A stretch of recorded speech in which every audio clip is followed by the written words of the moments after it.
Imagine yourself on a path, but every few steps, someone else comes in, nudging you left or right. After a while, you're no longer walking your own way. You're being pulled in so many directions that you lose sight of where you even wanted to go in the first. And at that point, who's in control? Not you. Not really. So what's the solution? It's not about disregarding everyone's advice or shutting people out.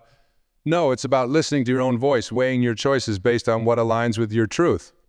It's about standing firm, not out of stubbornness, but out of a deep sense of respect for yourself. When others speak louder, learn to speak up, not to them, but to yourself. Learn to say, I hear you, but this is my choice. This is my life. Freedom starts in those small moments when you choose to honor your own thoughts, your own feelings, despite what anyone else says. Because true freedom isn't given. It's claimed. And it's not something you get once and keep forever. It's something you must practice day by day, choice by choice. As you sit here today, reflect on this. Whose voice is the loudest in your life right now? If it isn't yours, what can you do to reclaim that space? Because your voice matters. It deserves to be heard, not just by others, but by you. When you give yourself the permission to lead, to choose, to simply be, you'll find that's your path. Whatever it looks like is one that brings a deep, authentic fulfillment that no one else's approval could ever match. Have you ever stopped to think about how many of your decisions are truly your own? We like to believe we're independent thinkers, free to choose our own path. But the reality is that influence is everywhere, creeping into our thoughts, shaping our choices. It's like a gentle breeze, sometimes barely noticeable, yet powerful enough to steer the course of our lives if we're not careful. From the moment we're born, we're influenced. Our families instill their values in us, telling us what's right and wrong, what's acceptable and what's not. As children, we learn to absorb and follow these messages because, well, our parents know best. But as we grow, this influence doesn't just disappear. It changes form. It might come from friends, peers, teachers, and even strangers. It could be as blatant as a friend pushing you to take a sip of that drink at a party, or as subtle as a comment like, you're so much smarter than that. Why would you waste your potential on a job like that? And it's not just people. It's society as a whole. What's considered normal? What's considered success? Think about how media portrays the ideal life. The big house, the fancy car, the perfect body. Often have you felt like you're not measuring up to those standards? Like maybe if you just worked a bit harder or made a few different choices, you could fit that image too. It starts to blur the line between what you truly want and what you've been told you should want. I want to ask you something, and I want you to really think about it. Are your goals truly yours, or are they a reflection of what someone else expects from you? I've met countless people who spent decades chasing a dream that was never really theirs. Lawyers who would rather be writers, doctors who dreamed of starting a small business, and engineers who longed to be musicians. Why didn't they follow their true passion? Because somewhere along the way, the voices around them convinced them that their dream was unrealistic, that their true desires were less important than stability or prestige. Let me share a story with you. There was a young woman I once worked with. Let's call her Sarah. Sarah grew up in a family of doctors, so naturally she felt she had to follow that path too. Everyone admired her, praised her for being smart and responsible. And she made it through medical school, but every step of the way something felt off. She wasn't excited about it. She was going through the motions because everyone expected her to. When she finally had the courage to ask herself, why am I doing this? She realized it was to make her parents proud. But when she dug deeper, she found that she never wanted this for herself. She was passionate about photography, something her family dismissed as a hobby. What happened next? It took a lot of courage, but she decided to pivot. She left her medical career behind and pursued photography full-time. It wasn't easy and it didn't happen overnight, but she's happy now. She feels alive and connected to what she does every single day. And here's the best part. Her family, who once doubted her decision, now sees the joy she radiates and they support her fully. The point is, influence doesn't just shape our actions. It shapes our perception of what's possible. It molds the framework within which we see our lives, and it happens so quietly, so naturally, that most of us don't even realize. We accept it as the way things are without questioning it. Think about the goals you've set for yourself. Are they genuinely what you want, or are they what society has told you will make you happy? You see, influence is like a pair of tinted glasses. You put them on and suddenly everything looks a certain shade, but you forget you're wearing them. What you see becomes your reality. That's why it's so important to pause and take those glasses off every now and then. Ask yourself, is this belief mine or did I inherit it? Does this goal excite me or does it just sound good on paper? It's not always easy to recognize when you're being influenced, especially when it's coming from people you love or respect. You don't want to disappoint them. You don't want to be the odd one out. But here's the thing. Being aware of these influences is the first step to regaining control over your own life. When you become conscious of who or what is shaping your thoughts, you give yourself a chance to question it, to say, wait, is this really what I want? And that's powerful. Now, I'm not saying you should ignore everyone's advice or become immune to influence. No one can. And frankly, some influences are positive and can help us grow. But the key is to become aware, to decide for yourself based on your values and desires rather than blindly following someone else's roadmap for your life. Because if you don't take control, someone else will. And that means you end up living a life that's a shadow of what it could be. Imagine waking up one day, years down the road, and realizing that you've spent your entire life trying to live up to expectations that were never yours. It's a sobering thought, isn't it? But you don't have to let that happen. You have the power to choose differently, to be more aware of who or what is steering your ship. Take a moment today, right now even, and ask yourself, what do I really want? What makes me come alive? You owe it to yourself to honor that answer, whatever it may be. Because at the end of the day, the only one who can truly define what your life should look like is you. And when you take back that power, when you decide to live according to your own truth, there's no force strong enough to pull you off course. So I encourage you to start small. Notice where you feel pressure to act a certain way or where you sense you're holding back because you're afraid of what others might think. Begin to recognize those influences. Awareness is the first step, but it's a step that can lead to profound change. Have you ever felt certain that you were in control, only to look back and realize that you were actually being influenced by things you hadn't even noticed? There's a concept called the illusion of control. It's the belief that we're making our own choices, that we're the ones in charge. But so often that sense of control is just an illusion, something we convince ourselves of while subtle forces steer us in directions we might not have chosen if we were truly free. Think about social media, for instance. Platforms like Instagram, Facebook, and TikTok were designed to connect us, but they're also masters at subtly guiding our behavior. When was the last time you scrolled through your feed and suddenly felt the need to buy something you hadn't thought of 5 minutes before? Or maybe you decided to post a picture, not because you genuinely wanted to share a moment, but because you noticed everyone else sharing theirs and didn't want to feel left out. You might think that's just a small thing, it's not really influencing me, but these small things add up. They nudge us towards certain thoughts, feelings, and actions, all the while giving us the impression that we're the ones making the choices. And then there's FOMO, the fear of missing out. It's become so common that we almost treat it as normal. You see your friends posting pictures at a party, and suddenly you feel like maybe you should be there too. You see people raving about the latest tech gadget, and you start wondering if your current phone is outdated. You see posts about people starting new projects or businesses, and even if you were content before, you start questioning whether you're doing enough with your life. Are these thoughts genuinely yours? Are they just reactions to the cues you're being fed? Let me give you an example. I once met a young man who was convinced that he was living life on his own terms. He prided himself on being a free spirit, someone who didn't follow the crowd. Yet, when we dug deeper, it turned out that many of his so-called independent choices were actually responses to trends he'd seen online. He dressed a certain way because it was the style he saw being liked and praised on social media.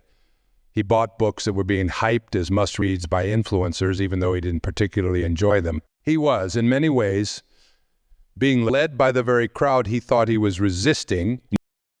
So when was the last time you made a decision that felt like it truly belonged to you? Not influenced by what your friends were doing, not shaped by what was trending, but something that arose from your own thoughts and desires. It's a tough question because influence is everywhere. It's in the way news is presented to us, the way products are marketed, the way success is defined. We live in a world where it's easy to believe we're free, even as we follow cues laid out for us by others. Recognizing this illusion of control is essential to breaking free from it. Because as long as you think you're the one steering the ship, you won't question the directions. You'll accept the course as your own, never realizing that you're simply being carried along by a current you didn't create. But when you start to see how these influences shape your thoughts and actions, you gain the power to pause, to question, to decide if this is truly the path you want to take. Let's look at another example, trends in lifestyles. There's a growing wave of people touting minimalism, claiming it's the key to happiness. For some, this lifestyle shift might be liberating, but for others, it's just a new standard to live up to, another way to measure themselves against others. They might declutter their homes, post pictures of their bare countertops and organized closets, feeling a sense of accomplishment. But if you ask them, why are you doing this? They might not have an answer beyond, because it's what everyone's doing. They've traded one set of expectations for another, still chasing a standard set by someone else. And it's not just about trends or social media. Think about the decisions you make every day. Are you choosing your career because it excites you or because it's what's expected? Are you living in a certain city because it feels like home or because it's where you're supposed to be? Even the food you eat, the way you spend your free time, how much of it is shaped by what you've been told is right or good? The illusion of control is powerful because it's subtle. You don't notice it until you really start paying attention. It's like being in a car that's on autopilot. You think you're driving, but the car is following a preset route. It's only when you try to turn off that path that you realize just how little control you actually have. Awareness changes everything. Once you see the strings that are being pulled, you can decide whether you want to cut them. You can start questioning each decision, each thought that crosses your mind. Is this truly what I want, or is it something I've been led to believe I want? It takes courage to ask that question, and even more courage to act on the answer. Breaking free from the illusion of control doesn't mean rejecting everything you've ever been influenced by. It means becoming conscious of those influences and choosing for yourself what to keep and what to let go of. It means taking a step back and observing your own behavior, your own thoughts, almost like you're watching yourself from the outside. Why am I doing this? Why does this matter to me? Is this goal, this desire coming from a place of authenticity, or is it just something I've absorbed from others?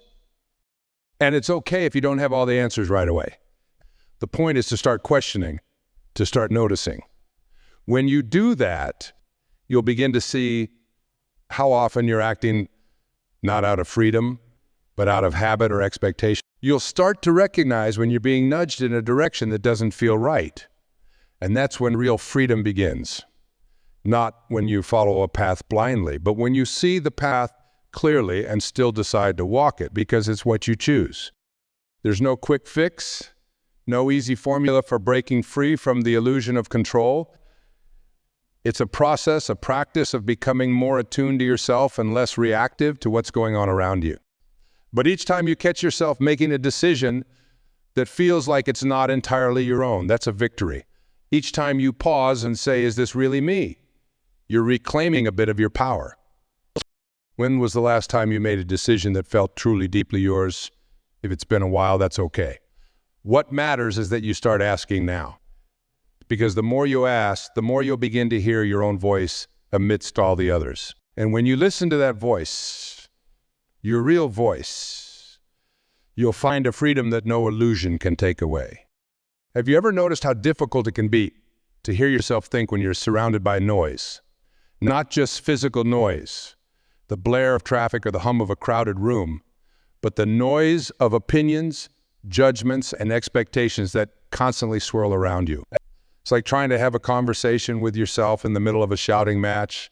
There's so much input, so many voices telling you what you should be, should do, should want, that you lose touch with the most important voice of all, your own. So how do you find that voice again? How do you listen to yourself amidst all the external clamor? The first step is to embrace the power of silence. And I'm not just talking about turning off your phone for a few minutes or finding a quiet spot I'm talking about real, intentional solitude.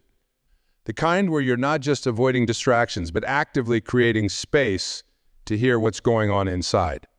Because in that silence, you begin to differentiate between the voices of others and the one voice that truly matters, yours. Let me share a story. There was a man named John who had spent most of his life running a business that everyone in his family expected him to take over. He was good at it, made a solid living, and everyone told him he was lucky to be in such a stable position. But John felt a persistent restlessness, a quiet voice that kept whispering, "This isn't what you want." He tried to ignore it, told himself it was just a phase. Yet the more he drowned himself in work, the louder that internal discontent became. So one day, almost on a whim, he took a leave of absence. He rented a small cabin away from the city, shut off his phone, and just sat with himself for a few days. No agenda, no distractions, just silence. The first day was uncomfortable. He kept reaching for his phone out of habit. Thoughts raced through his mind, making it difficult to sit still. But slowly, as the hours turned into days, a strange thing happened. He began to hear himself clearly for the first time in years. He realized he'd been suppressing a desire to paint, something he hadn't done since college. It didn't mean he was going to become a full-time artist, but reconnecting with that part of himself, the part he'd silenced for so long, gave him clarity. He returned to his business with a new perspective, more connected to his own needs and less concerned with others' expectations. John's story isn't unique. So many people go through life with that quiet, unsettled feeling, never realizing that what they're longing for isn't more success or more approval. It's more of themselves. But finding that can be challenging, especially when we're so used to filling every moment with activity or the opinions of others. Can I tell the difference between my voice and the voices of others? It's a crucial question because the line can blur easily. You might think you're choosing a certain career, a particular relationship, or even a way of living because it's what you want. But are you sure? Or could it be that you're still carrying around the voices of a parent who told you what a real job looks like, or a friend who set an example you feel pressured to follow? This is why spending time alone, real, quality time, is so important. Not just 5 minutes here or there, but dedicated time where you step away from everyone else's input and just sit with yourself. It's not about isolating yourself from the world. It's about giving yourself the chance to reconnect with what's inside of you. When was the last time you took a long walk by yourself without music or a podcast playing in your ears? When did you last sit with a notebook and write, not for anyone else, but just to capture what's going on in your own mind? There's a reason why so many people, when faced with big decisions or times of crisis, instinctively feel the need to step back, to retreat into solitude. Because in that space, away from the noise, you can finally hear yourself again. What do you ask yourself? The questions that truly matter. What do I want? What makes me feel alive? What kind of life do I want to create? Silence can often speak louder than any external opinion. It gives room for your true desires, fears, and aspirations to surface. I once knew a woman, Ellen, who found herself at a crossroads in her career. She was a marketing executive, successful by all traditional measures, but deeply unhappy. She felt trapped, overwhelmed, and couldn't understand why. Everyone around her told her how lucky she was, how envious they were of her position. So she kept pushing through until one day she decided to take a solo camping trip. Just her and the wilderness, away from screens, schedules, and social pressure. The first few days were tough. She felt anxious, her mind racing with thoughts of all the things she should be doing. But then, as she sat by a campfire one evening, she felt a deep calm settle over her. She realized something profound. She didn't have to keep chasing a career that drained her just because it looked good on the outside. What she really wanted was to work with her hands to create something tangible. She remembered how much joy she found in pottery as a teenager. That realization shifted everything for her. She didn't quit her job immediately, but she started carving out time for pottery classes, eventually building a small studio at home. That one act of listening to herself, of acknowledging her own voice, brought her more peace and fulfillment than years of climbing the corporate ladder ever had. The process of finding your voice isn't about making drastic changes overnight. It's about taking the time to listen, really listen to what's within you. It's about recognizing when you're acting out of habit, fear, or obligation and asking yourself, is this truly what I want? It's about honoring your own thoughts and feelings, even when they don't align with what's expected or accepted. So I encourage you carve out a little bit of silence in your day. It doesn't have to be a grand retreat to a cabin in the woods. It could be as simple as waking up a bit earlier and sitting quietly with a cup of tea or turning off the radio during your drive and letting your thoughts come and go. Notice the thoughts that surface. Pay attention to the feelings that arise. Don't judge them or try to change them. Just observe. This is where clarity begins. This is where your own voice starts to break through the noise. Finding your voice is an ongoing process. It's not something you do once and then move on from. It's a practice of consistently tuning in, of stepping away from the chatter and giving yourself space to hear your own thoughts. You may find, as you continue to do this, that your voice becomes clearer, more certain, and more confident. And as that happens, you'll also notice something amazing. The more you listen to yourself, the less the opinions of others will sway you. So take that time. Give yourself the gift of your own presence. In a world that's constantly trying to pull you in 1,000 directions, learning to stay anchored in your own voice is perhaps the greatest freedom you can have. It's a natural instinct, wanting to be liked, to be accepted, to fit in. That twinge of fear when we're about to express an opinion that's different, when we think about making a choice that others might not approve of, or when we consider following a dream that seems to go against the grain. This fear of judgment, of rejection, it's a powerful force. And it's often what leads us to let others control us, not because we can't make decisions on our own, but because we're terrified of what will happen if we step outside of the lines others have drawn for us. But ask yourself, what's really at stake when we let this fear take hold? Why do we care so much about the opinions of people who don't live our lives, who don't know the depth of our dreams or the reality of our struggles? We want to belong. We want to feel valued. But here's the catch. If we spend our entire lives trying to fit into the molds others have set, we risk losing the most precious thing we have, ourselves. Think of some of the most admired figures in history.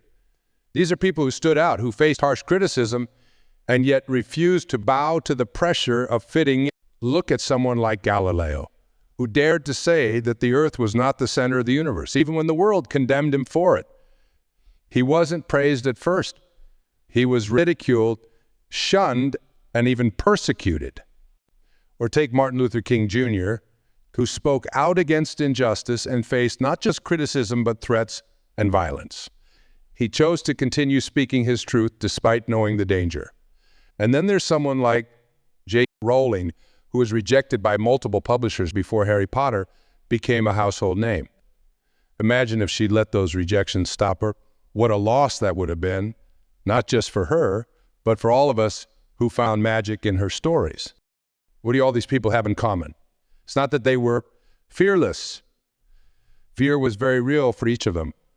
What set them apart was their decision to act in spite of that fear, to choose being true to themselves over being accepted. They knew that living authentically was worth more than the approval of others. Now, let's bring it back to you. Think about your own life for a moment. How many times have you held back because you were worried about what others might think? Maybe you wanted to pursue a different career, but someone close to you made a comment that it wasn't practical. Or maybe you've hesitated to voice your true opinion because you feared being judged. How many times have you dimmed your own light to make others feel comfortable? We're conditioned from a young age to believe that fitting in is the way to happiness. But think about it. Is it really? Would you rather live a life where you're constantly pleasing others, always worried about maintaining a facade that's acceptable? Or would you prefer to face judgment and live a life that's truly yours? A life where you can look back and say, I was true to myself no matter what. The reality is people will judge you no matter what you do. You could follow every rule, meet every expectation, and still someone will find fault. So why let that fear dictate your choices? Why give others the power to decide what's right for you?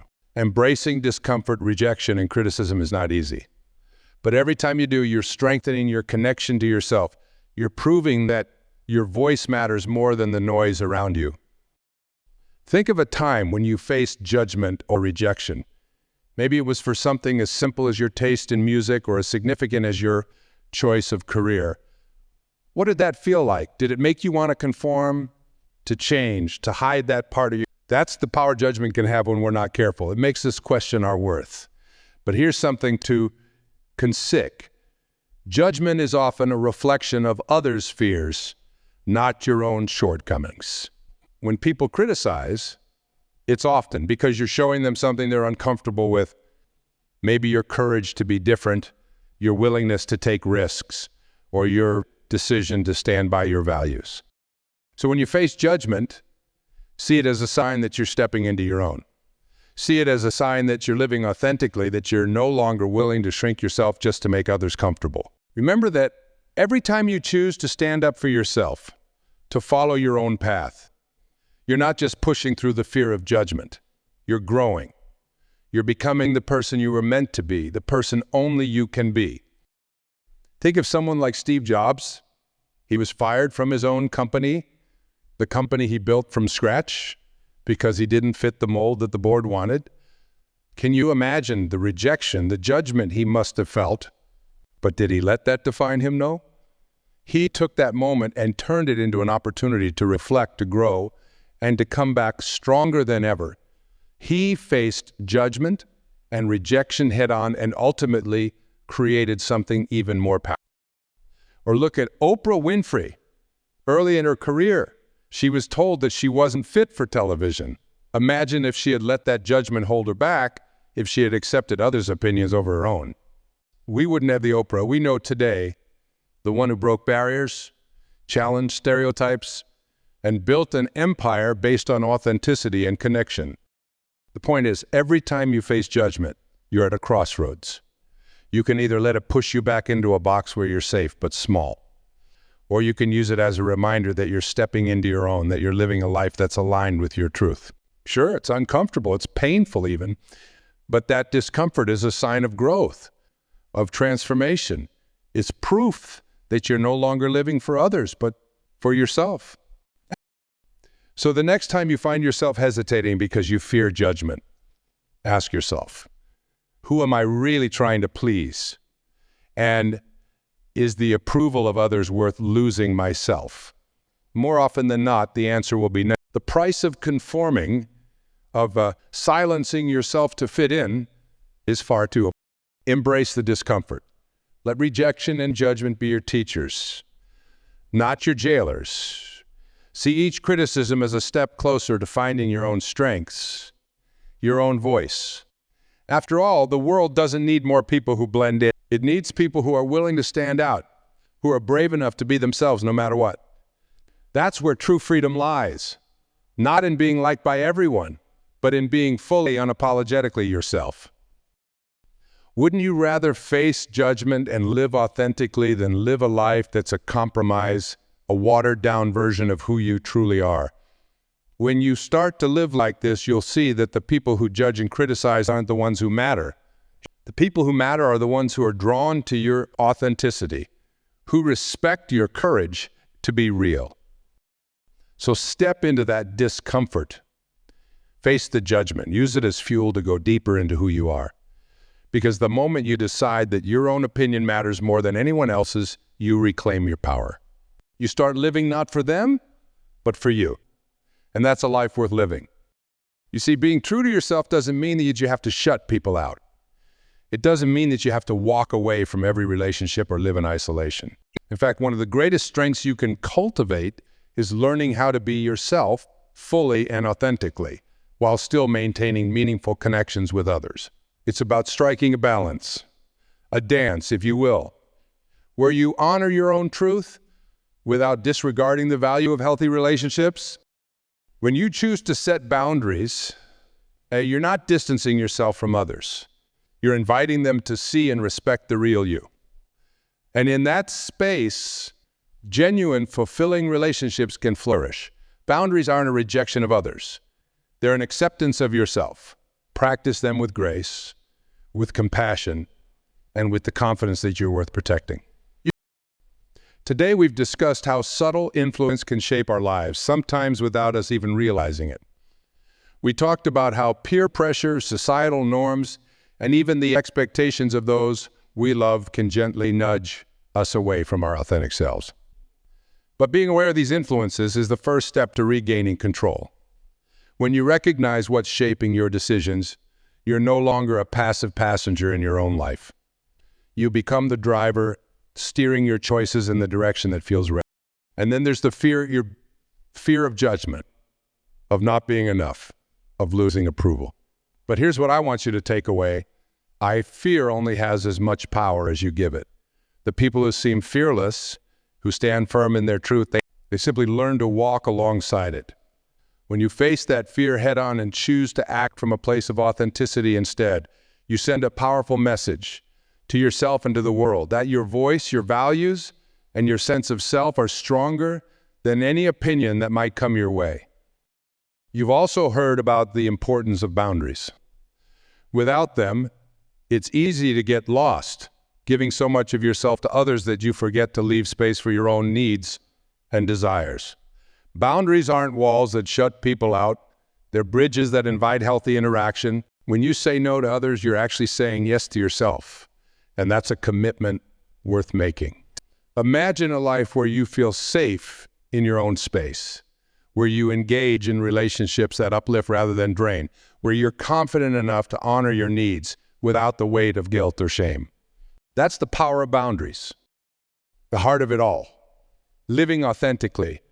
To live authentically is not about being perfect or having everything figured out. It's about making a conscious choice to listen to your own voice, even when it's just a whisper. It's about making decisions that resonate with who you are, not who others want you to be. Authenticity doesn't mean the absence of influence or the eradication of fear. It means recognizing these things and still choosing to honor yourself. So as we come to a close, I want to leave you with a challenge. From this day forward, make one decision that is entirely your own, no matter how small it may seem. Whether it's choosing to spend an evening alone when everyone expects you to be social, or voicing an opinion you've kept silent about. Let it be yours, just yours. Free from expectation, free from fear, free from the need for approval. Take that small step and see how it feels. It might be a little uncomfortable at first, but that's okay. It's in those moments of discomfort that growth happens. With each decision you make, no matter how insignificant it may seem, you're taking one step closer to reclaiming yourself. Because the truth is, you are not here to live a life dictated by others. You are here to live a life that is unmistakably yours. So go ahead, take that first step. Make one choice that is entirely your own. And let that be the beginning of a life that reflects your true self, unshaken by the voices around you. Because the world needs you. Not a reflection of everyone